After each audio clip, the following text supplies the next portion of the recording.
үндсэндээ явагдаж байгаа нь сөрөг үр дагавар гарах үндэс босоор байгааг мэргэжлийн сануулсаар байгаамаа.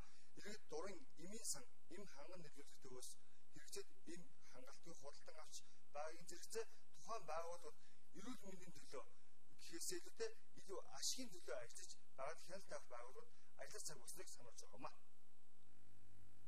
Манай иргэдийн хувьд өөрөө өөртөө отжуулахтай гаргуун сайн. Ямар нэг эмгэг тулсан даруйд хэн нэгний зөвлөгөөд байгаа эсвэл өөрийн дуршлагатаа үндэслэн аливаа эмийг дур мэдэн хэрэглэх нь илбэг байдаг.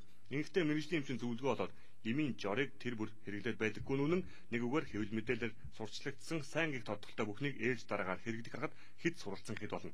Үүнээс үүдэж эмийн сан болоод эм ханган нийлүүлэх байгууллагууд хэрэгцээ шаардлагад нийцсэн гэхээс илүүтэй олонний дунд нэр хүндтэй байгаа эмийг худалдан борлуулах үйлсэд гол анхаарлаа хандуулсан. Зарим тохиолдолд эмчийн жороор олгодох эмийг бусад төрлийн эмээр дур мэдэн орлуулах нь илбэг болсон. Энэ товчондоо худалдаж байгаа эмээ зарах гэсэн ганц зорилгод тулгуурж байгаа хэрэг. Үр дагавар ямар байх нь хамаагүй юутайч зараад ашиг олоод явуулах нь чухал. Зарим мэргэжлийн байгууллагын гаргасан судалгаагаар нийслэлийн эмийн сангуудын төшөрчим хувийн стандартын шаардлага хангалтгүй гэдгийг гаргасан гэгдэнэ. Ийм байхад эм нэртэй хорийн хэрэглээ борлуулалт хяналтаа явагдахад идэхэд хэцүү юм аа.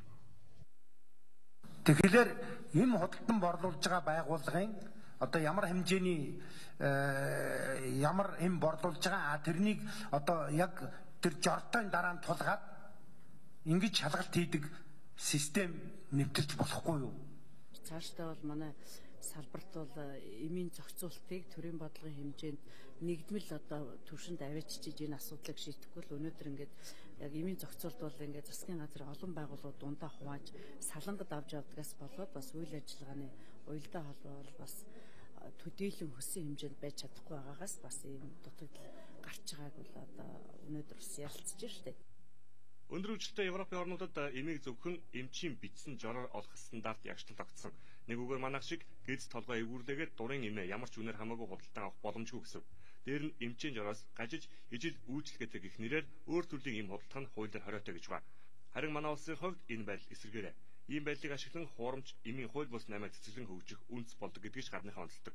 Дэлхийд хамгийн ашигтай 8-аар хуурамч эмийн худалдаа ордог энэ бизнес манай мэтийн орнуудыг онилон зах зээлээ болгодог гэдгийг тодтогч байгаа.